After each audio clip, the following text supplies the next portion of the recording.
I'm going to do something that's very uncomfortable for me. I'm going to tell you where I am. I would never do that. That would cost me obviously my freedom because we are on the run from I think it is actually Inverness Caledonian Thistle now. If you're keeping up with your Zealand lore, something rather amazing has happened. Now I don't have the ability to open this news article because of a paywall, but there is now a news article titled "Popular American YouTuber dubs the man set to become Cali Thistle's majority shareholder." Hold on, let me get the rest of the title for you. "The weirdest owner in football." But the website requires me to not only whitelist them on my ad blocker, but subscribe in order to read literally one piece. So I'm not going to read the article. But Stuart, I'm sure, did a fabulous job in detailing why the purchase of Inverness Caledonian Thistle is incredibly bizarre. I trust Stuart with that information. Now, the interesting part is that that guy also happens to have a couple of hitmen after me, including that one Turkish guy who was at the Olympics and decided to shoot without glasses and ended up getting a silver. If you have no idea what I'm talking about, congratulations on being offline. But that's not the only thing that I'm going to have to do that I'm uncomfortable with, because I've finally had to come to a realization. You guys might know this, but sometimes I'm a hater. There are certain clubs that, whether for better or worse, happen to end up in the news more than others that I end up talking about a lot, whether it be Manchester United or Barcelona or Chelsea, that I just end up, maybe making fun of or talking about more, right? Including the point in the last video I did where a lot of people thought that I was going after Barcelona again when I really wasn't necessarily. I was more just going after the fact that in football, people don't seem to want to buy guys that are over the age of 24 because they think it fits the wrong age profile. But this is about Manchester United. And this is something Manchester United deserves. Because Manchester United is one thing. Right now. They are one thing right now. That is unlucky. Okay, now during the course of the past season, Manchester United had some serious injury issues. Now, if you bring up the actual injury table, people always talk about the extensive, overwhelming, years-long research that we do for these amount of videos. Well, that's where we end up with tables like this. I actually compiled this one myself. It shows you the number of injuries over the course of the season and the number of days lost. And while I'm not going to go out and say that Manchester United had definitively the worst season over the past year when it came to injuries, it was very clear, particularly towards the end of the season, that Manchester United's injury situation was becoming really awful. I mean, they were basically out of center backs. Now, as somebody that has since taken over Manchester United on Football Manager and attempt to actually turn them into a decent team that has a chance to compete for the title, considering the resources Manchester United has, one of the big issues that I consider paramount at Manchester United is the fact that they have no depth.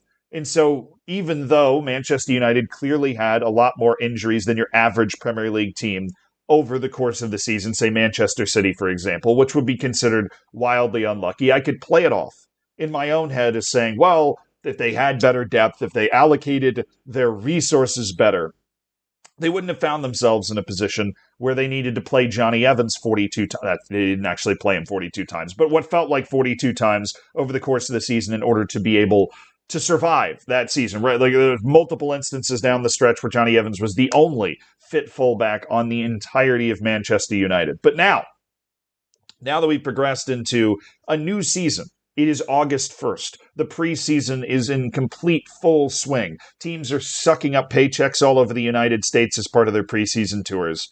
It's time for me to admit that Manchester United might just be horribly unlucky when it comes to this. Because in one friendly, at the start of the season, two key young pieces for Manchester United got hurt.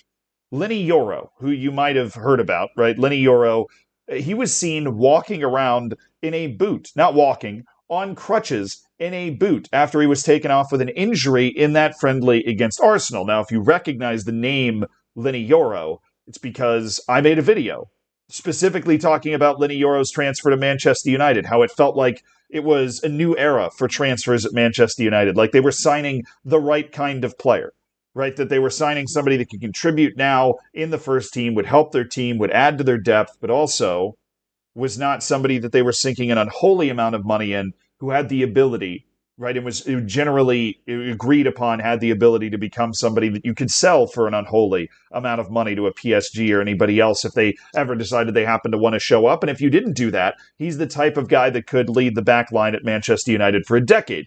Now, what I forgot to add as a caveat to that is that's only true if he's not hurt.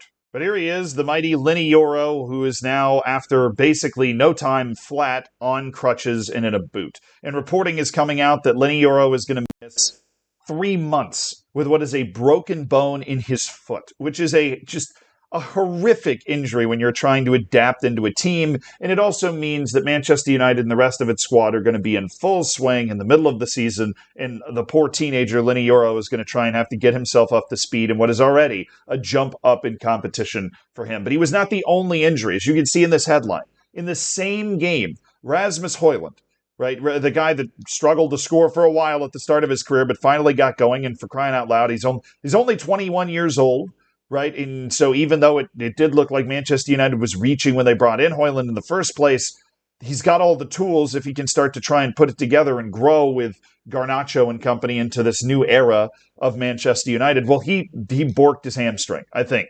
He's out 6 weeks. That I know. So if you had to make a list of the 5 most important young players at Manchester United, it's indisputable that Rasmus Højlund and Lenny Yoro would be on it. You could probably shorten that list. You could probably change the title of that list to just most important players on the team for the next 3 years, and these 2 guys would be on it. And now they are both set to miss the beginning of the season. And that is before the virtual wallpaper at Manchester United, Marcus Rashford, then went down with an injury. Here's him limping off. Right, this is basically, from what I understand, the next friendly that Manchester United played in, Marcus Rashford is coming off with an injury. Somebody replied to the tweet and said, "I speak for all Manchester United fans when I say the club should end this preseason already." Look, I know, especially a lot of people watching this video have a ton of childhood trauma having to deal with Manchester United fans being absolutely insufferable, having to deal with Manchester United always being the best team. But the truth of the matter is Manchester United has not been the best team in England for a long time. Even though it managed to win the FA Cup last season, nobody's looked at the Manchester United lineup, their wonder kids or anything else and been like, yes, Manchester United's the best team, probably for a decade, right? At least for a decade.